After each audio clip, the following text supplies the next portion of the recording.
the Big Three, Fantasy Alarm TV. I'm your host, Ray Flowers. Let's talk pitchers. Let's talk specifically at the bullpen in this edition of the Big Three. And we're going to start with the number of 1. It's the number of blown save chances for Jeanmar Gomez of the Phillies. Now, a lot of people are calling for his removal from the role. Kind of warned you that this is who this guy was when this all began in the Phillies bullpen mess. He's got about 6.5 strikeouts per 9. He's walking 2.7 batters per 9. Yeah, it's not very good. 50% ground ball ratio is very good for Gomez. But here's the real key with him. Yes, he's not overly skilled, and yes, he really shouldn't be working the 9th inning, but he's 9 for 10 in save chances, and he's pitched well overall. Why would you remove him? I know Homer Bailey's looked sharp since his recall. I know Neris has got the big, exciting arm in the bullpen, but the fact is the team made the decision with go to Gomez, and he's done very well. Will they remove him from that role? Certainly could happen if he continues to struggle like he did on Wednesday night. But the fact is he's been very good. There's no reason for them to make the change. Remember this. The best, most talented pitcher doesn't always work the 9th inning. That's something you need to wrap your head around.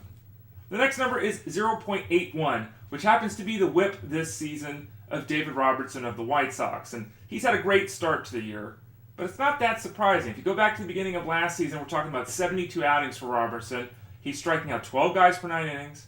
He's walking only 2 batters per 9 innings. He's got 43 saves, and his whip is 0.91.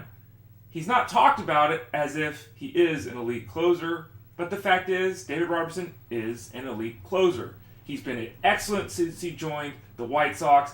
The ERA is a bit elevated, just because it's not really reflective of how he's performed. All the other measures suggest dominance, suggest elite work from David Robertson, the righty of the White Sox. And the final number of the day is 9. That happens to be the day in May next week in which Aroldis Chapman returns from the suspension that he's serving for the Yankees.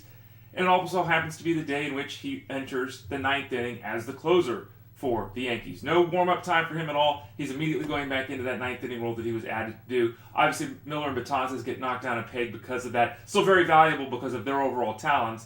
But in the case of Chapman, he'll assume that 9th inning role.